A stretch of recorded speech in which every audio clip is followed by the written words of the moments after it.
آپ کو پتہ ہے پچھلے رکوع میں اللہ تعالیٰ نے دو شخصوں کی مثالیں دی تھی کہ ان میں ایک مالدار تھا، دوسرا غریب تھا۔ مالدار کے پاس بڑا باغ تھا، تو مالدار جو تھا وہ اپنے باغ پہ فخر کیا کرتا تھا اور باغ کی ظاہری زینت کو دیکھ کے کہتا تھا یہ باغ کبھی ختم ہونے والا نہیں۔ تو جو مسلمان تھا، توحید پرست تھا، اس نے کہا کہ بھئی یہ اللہ ہے جس کو رزق دیتا ہے، جس سے رزق چھین لیتا ہے، تو یوں کیوں نہیں کہتا کہ اگر اللہ نے چاہا، اللہ چاہے گا تو یہ دولت میرے پاس رہے گی، اور تو اس خدا کا کیوں انکار کر رہا ہے جس نے تجھے مٹی سے بنایا؟ تو اس دوست کی نصیحت بھی اس پر نصیحت نے بھی اثر نہیں کیا، کیونکہ وہ ظاہری نقشوں کو دیکھ رہا تھا۔ اس کی سزا کیا ملی؟ اللہ فرماتے ہیں کہ اس کے باغ پر رات کے وقت کوئی آفت آئی اور صبح وہ کف افسوس ملنے لگا اور اس کو توبہ کی توفیق ملی اور کہنے لگا یا لیتنی لم اشرک بربی احدا، کاش میں اپنے رب کے ساتھ شریک نہ کرتا۔ یہ بھی ایک نوعیت کا شرکی ہے کہ آپ اپنے آپ کو خدا سمجھنے لگیں اور اپنی محنت کو سمجھنے لگیں کہ میں جو کروں گا مجھے اس کا رزلٹ ملے گا، خدا کے ارادے کا اس میں گویا دخل نہیں ہے۔ تو یہ قرآن نے ایک مثال دی ایک باغ کی، جو کہا جاتا ہے کہ شام کے شہر رملہ میں، کوئی رملہ شہر ہے، وہاں پر یہ باغ کا واقعہ ہوا ہے، بعض مفسرین نے لکھا ہے، واللہ عالم۔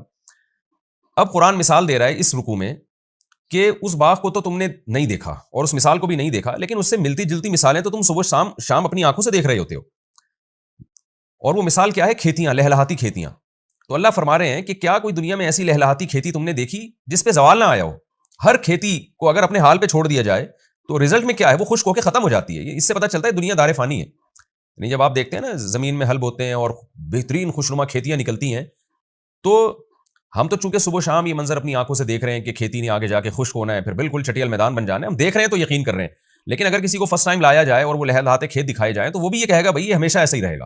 لیکن ہم اس دیکھ رہے ہیں دنیا میں کیسا زوال آتا ہے، زمین بنجر ہوتی ہے، خدا اپنی قدرت سے ہریالی پیدا کر دیتا ہے، حالانکہ اس بنجر زمین کو دیکھ کے لگتا ہے کہ کبھی یہاں کچھ پیدا ہو ہی نہیں سکتا، لیکن اللہ اپنی قدرت سے ہریالی پیدا کر دیتا ہے۔ جب ہریالی کر دیتا ہے، پھول بوٹے اس میں پیدا ہوتے ہیں، تو اس کو دیکھ کے لگتا ہے کہ یہ ہمیشہ ایسی رہے گی، لیکن کچھ ہی وقت میں اللہ اس کو چٹیل میدان بنا دیتا ہے۔ تو یہ دنیا میں اتنی اکھاڑ پچھاڑ ہے، دنیا میں اتنا اتار چڑھاؤ ہے، تو تم اپنی موجودہ حالت اور اپنی دولت اور اپنی شہرت اور اس دنیا کی رنگ رلیوں کو دیکھ کر دھوکے میں کیوں پڑے ہوئے ہو؟ جیسے کھیتی نہیں ہوتی اور پھر ہو کے ختم ہو جاتی ہے، تو دنیا بھی نہیں تھی، تم بھی نہیں تھے، پیدا ہوئے، پھلے پھولے، پھر تمہارے اوپر بھی زوال آنے والا ہے۔ تو یہ اس مثال سے قرآن یہ سمجھا رہا ہے کہ یہ دنیا دل لگانے کی جگہ نہیں ہے، تکبر کی اور اترانے کی جگہ نہیں ہے، اس پہ اتار چڑھاؤ ہوتا رہتا ہے۔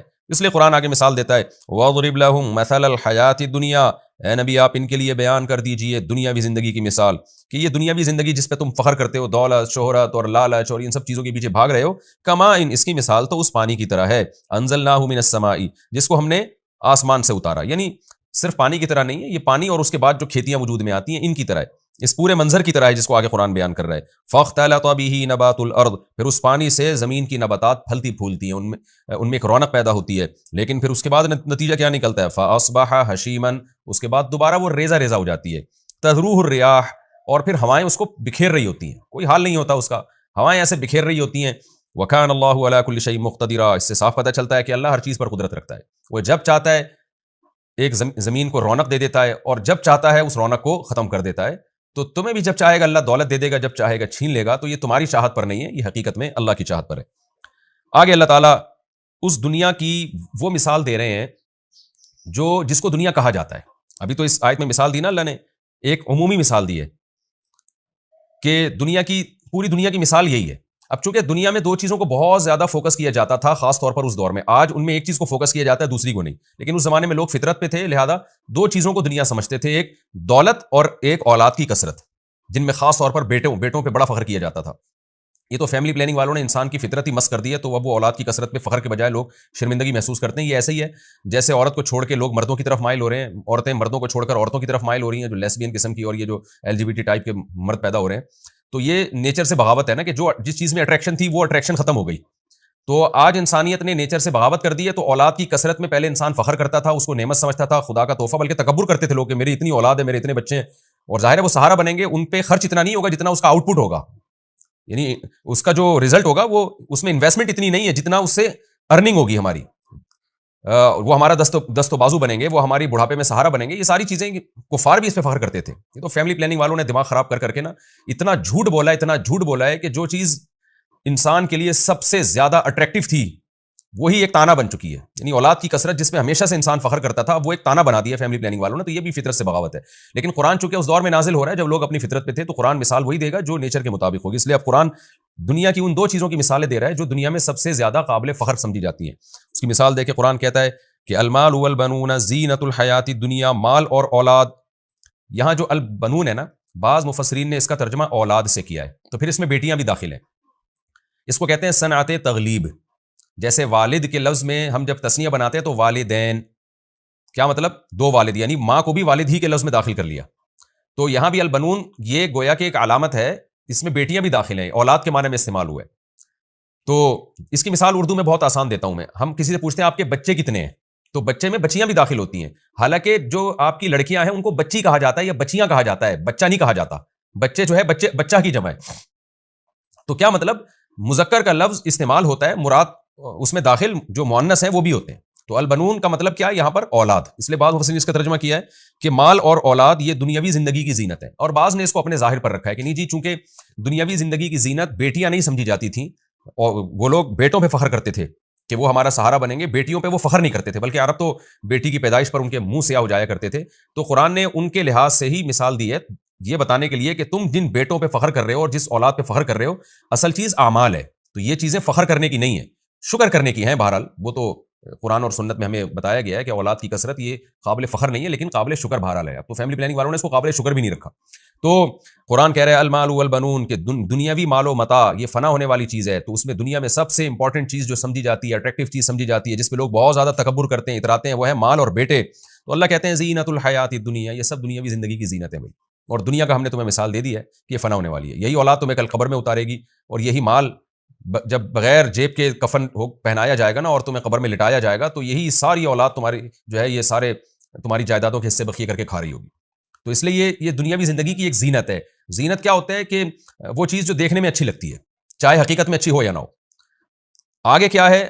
پھر سوال پیدا ہوتا ہے اللہ، پھر وہ چیز جو صرف زینت نہیں ہے بلکہ حقیقت سے اس کا بڑا گہرا تعلق ہے اور وہ واقعی ہمارے لیے فائدے مند ہے، تو وہ کیا چیز ہے؟ تو اللہ فرماتے ہیں والباقیات الصالحات، باقی رہنے والی چیزیں وہ نیک اعمال ہیں، خیر عند ربک، وہ تیری رب کی نظر میں ان چیزوں سے زیادہ بہتر ہیں.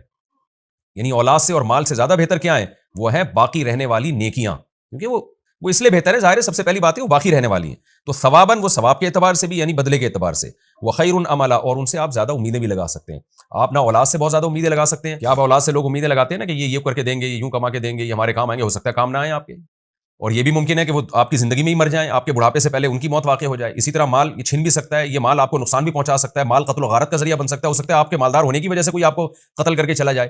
تو مال اور اولاد کے بجائے آپ امیدیں کس سے لگاؤ؟ نیک اعمال سے، کیونکہ تیرے رب کے نزدیک نیک اعمال سے امیدیں لگانا یہ زیادہ بہتر ہے. اور نیک اعمال پہ جو آپ کو فیوچر میں بدلہ ملے گا وہ اولاد اور مال کے بدلے سے زیادہ بہتر ہے. اولاد اور مال کا بدلہ کیا ہے؟ آپ سمجھتے ہو میرا مال ہوگا تو فیوچر میں اس کے بدلے میں مجھے یہ ملے گا، میری اولاد ہوگی تو فیوچر میں اس کے بدلے میں مجھے یہ بینیفٹس ملیں گے. تو اللہ کہتے ہیں اعمال پر جو تمہیں مستقبل میں فائدے ملیں گے وہ زیادہ ہیں ان کے اعتبار سے.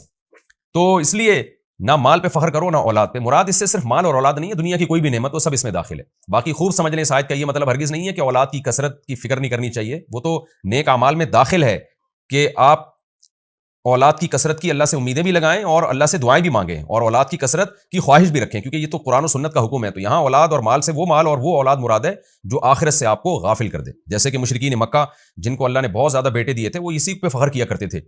وہ یہ کہا کرتے تھے کہ اگر اللہ ہم سے خوش نہ ہوتا تو ہمیں اتنے بیٹے کیوں دیتا، اور ہمیں کسی سے ڈرنے کی ضرورت نہیں ہے، کوئی عذاب نہیں آئے گا، یہ اولاد ہے جو ہمیں بچائے گی. وہ اس طرح کی فضول باتیں کیا کرتے تھے. تو قرآن نے اس کی نفی کی کہ بھائی تم ان پر تکیہ کر کے بیٹھ گئے ہو اور اعمال سے تم غافل ہو. تو باقی اگر کوئی اولاد کی کثرت چاہتا ہے اللہ رسول کے حکم کی وجہ سے، تو وہ تو نیک اعمال کے مفہوم میں یہ چیز خود بخود داخل ہے. اسی طرح کوئی مال چاہتا ہے کہ میرے پاس مال زیادہ ہو، اور نیت یہ ہو کہ اللہ اس کے رسول کا حکم ہے تاکہ میں خیر کے کاموں میں خرچ کروں اور لوگوں کے سامنے ہاتھ نہ پھیلاؤں، تو یہ مال پھر اللہ کے حکم کی وجہ سے مال کما رہا ہے. تو یہ نیک والباقیات الصالحات میں یہ داخل ہے، پھر یہ نیک اعمال میں داخل ہے. پھر یہ مال برائے مال نہیں ہے بلکہ تو شریعت کا حکم ہے. جیسے کہ رسول اللہ صلی اللہ علیہ وسلم نے فرمایا جو شخص تجارت کرتا ہے تاکہ لوگوں کے سامنے ہاتھ نہ پھیلائے، تو ایک روایت کا مفہوم ہے کہ اس طرح کا ایماندار تاجر قیامت کے دن پیغمبروں کے ساتھ ہوگا. تو اگر اچھی نیت سے مال کمایا جائے اور اچھی نیت سے اولاد کی کثرت رکھی جائے تو پھر وہ والباقیات الصالحات کے مفہوم میں داخل. اس آیت کی ایک اور تفسیر حضرت علی رضی اللہ تعالیٰ عنہ کی طرف بھی منسوب کی جاتی ہے. اس میں وہ کہتے ہیں الباقیات الصالحات سے مراد ہے بیٹیاں. حضرت علی رضی اللہ تعالیٰ عنہ فرماتے ہیں کہ اس سے مراد ہے بیٹیاں. اور اس کی دلیل کیا ہے، اس کا قرینہ کیا ہے کہ اللہ تعالیٰ نے پہلے بیٹوں کا تذکرہ کیا، المال والبنون زینت الحیات الدنیا، مال اور بیٹے یہ دنیاوی زندگی کی زینت ہیں، اور باقی رہنے والی صالح چیزیں، تو اس میں اللہ نے اعمال کا لفظ صراحتاً ذکر نہیں کیا. تو اس میں اس بات کا قرینہ ہے کہ عرب جو فخر کیا کرتے تھے بیٹوں پر کہ یہ ہماری زینت ہے، یہ ہماری ایک شو مارا کرتے تھے، تو اللہ نے اس کے بیٹوں کے بدلے میں اللہ نے ذکر کیا باقی رہنے والی وہ نیک عورتیں ہیں.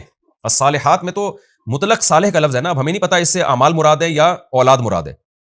تو چونکہ یہ مؤنث کا لفظ ہے تو اس لیے اس سے میں اس بات کا واضح قرینہ موجود ہے کہ اس سے بیٹیاں مراد ہو سکتی ہیں، کیونکہ بیٹوں کے مقابلے میں ان کو ذکر کیا جا رہا ہے. تو اللہ نے ان بیٹیوں کا تذکرہ اشارتاً کیا کہ اصل جو چیز ہے وہ باقی رہنے والی بیٹیاں ہیں. تو کیا مطلب کہ بیٹوں پہ عرب لوگ فخر کیا کرتے تھے اور یہ فخر ان کے جہنم میں جانے کا ذریعہ تھا، کیونکہ یہ فخر ان کو دین حق پہ چلنے سے روکتا تھا، جبکہ بیٹیوں میں فخر نہیں کرتے تھے. کیونکہ بیٹیاں تو کہا جاتا تھا، اب بھی کہا جاتا ہے کہ جی پرائی ہوتی ہیں اور وہ تو رخصت ہو کے گھر سے چلی جائیں گی، اور وہ تو ہمیں نہ جنگوں میں کام آتی ہیں نہ وہ ہمیں کما کے دیتی ہیں. تو جبکہ رسول اللہ صلی اللہ علیہ وسلم نے اس کے مقابلے میں کیا فرمایا، جس نے 3 بیٹیوں کی کفالت کی میں اس کے لیے جنت کی ضمانت لیتا ہوں. جبکہ ایسی ضمانت آپ صلی اللہ علیہ وسلم نے بیٹوں کی کفالت پہ نہیں لی. وجہ کیا ہے کہ یہ تو صرف اللہ کی مخلوق سمجھ کے آپ ان کو پال رہے ہو نا، ان سے آپ کا کوئی دنیاوی مفاد تو ہے نہیں. تو اس لیے اللہ نے فرمایا کہ جس اولاد کو تم دنیا کی زینت سمجھتے ہو وہ صرف دنیا کی حد تک کی زینت ہے. تو اصل تو وہ بیٹیاں ہیں جو باقی رہنے والی ہیں. باقی کا مطلب کیا ہے؟ جن کے اثرات ہمیشہ باقی رہیں گے، جن کے جو رحمتیں ہیں ان کو پالنے کی وجہ سے جو تمہیں جو نیکیاں ملیں گی وہ ہمیشہ باقی رہیں گی. تو یہ بھی بہرحال ایک تفسیر کی گئی ہے. اور خوب سمجھ لیں جب مفسرین سے یا صحابہ تابعین سے اس قسم کی تفسیریں منقول ہوتی ہیں تو اس تفسیر کا مطلب یہ ہوتا ہے کہ الباقیات الصالحات کا ایک مصداق یہ بھی ہے. تو وہ تفسیر اس تفسیر کے اپوزٹ نہیں ہوتی جو جمہور نے کی ہے. تو حضرت علی رضی اللہ تعالیٰ عنہ کی اس تفسیر کو ہم اگر لے لیں تو اس کا مطلب یہ ہوگا، جو میری ایک رائے ہے وہ یہ ہوگا کہ والباقیات الصالحات کا اصل مفہوم تو یہی ہے کہ نیک اعمال، لیکن بیٹیاں بھی اس نیک اعمال میں داخل ہیں، ان کو پالنا. اور بیٹیاں اس موقع پر اس نیک اعمال کا سب سے پہلا مصداق ہیں. یعنی یہاں قرآن مجید میں الباقیات الصالحات سے مراد نیک اعمال ہی ہیں، لیکن ان نیک اعمال میں یہاں سب سے پہلا نمبر جس کو قرآن جس کی طرف اشارہ دے رہا ہے وہ ہے بیٹیوں کو پالنا. تو اس طرح سے دونوں تفسیروں میں تطبیق ہو جائے گی، کیونکہ بیٹوں کے مقابلے میں ذکر کیا جا رہا ہے اور مؤنث کے صیغے اس کے لیے استعمال کیے جا رہے ہیں. یعنی قرآن یوں بھی تو کہہ سکتا تھا نا العمل الصالح، نیک عمل، تو لیکن قرآن نے الباقیات الصالحات کا تذکرہ کیا.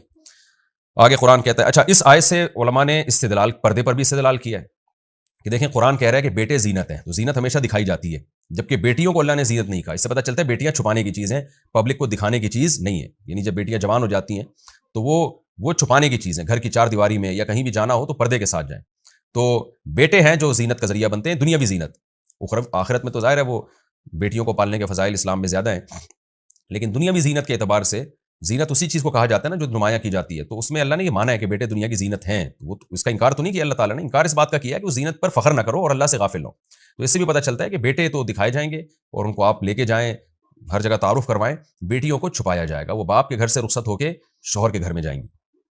وَيَوْمَ نُسَيِّرُ الْجِبَالَ وَتَرَى الْأَرْضَ بَارِزَةً. اب چونکہ قرآن بار بار اس دنیا کا دار فانی ہونا بیان کر رہا ہے کہ دنیا فنا ہونے والی ہے، ختم ہونے والی ہے، تو اب دنیا کیسے ختم ہوگی، کھیتیاں کیسے ختم ہوتی ہیں اس کی تو اللہ نے مثال دے دی.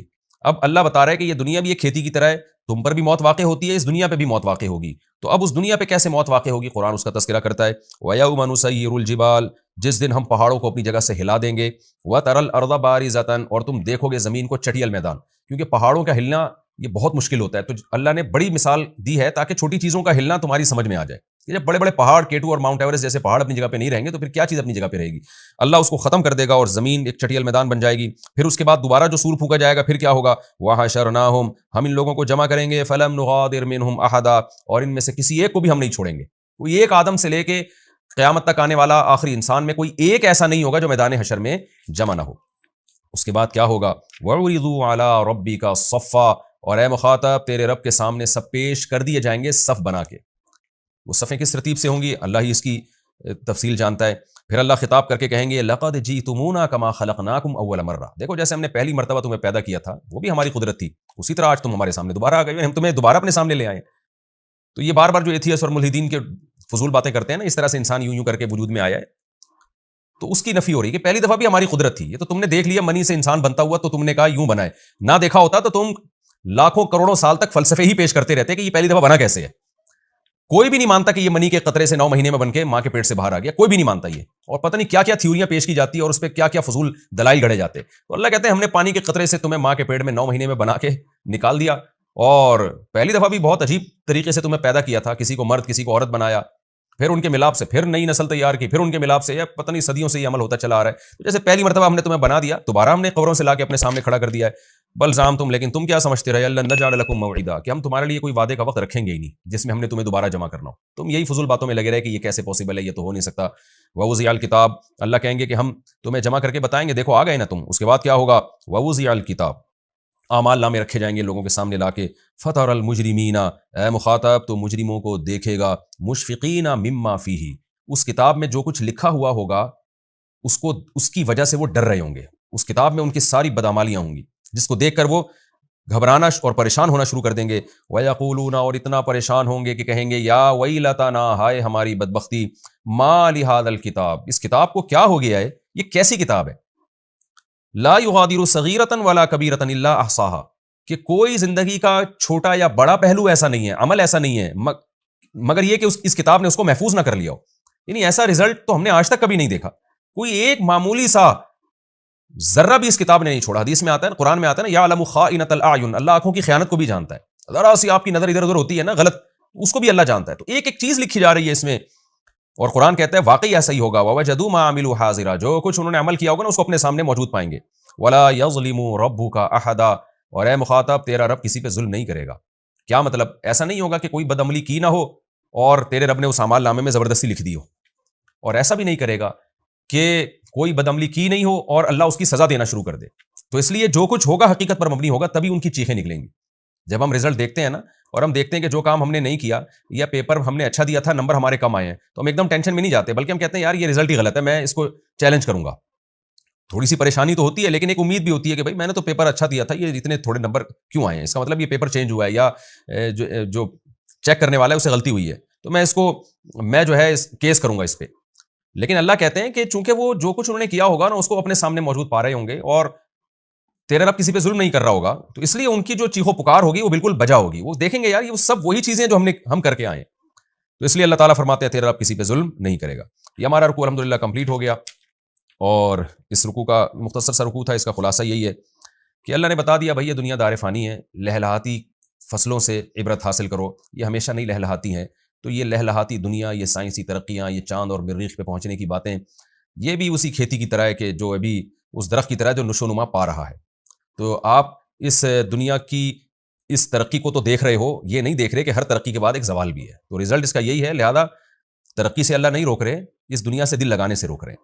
اور پھر اللہ نے دنیا میں ان دو چیزوں کی مثال دی ہے جو دو چیزیں بہت زیادہ اٹریکٹیو سمجھی جاتی ہیں، ایک مال اور ایک اولاد.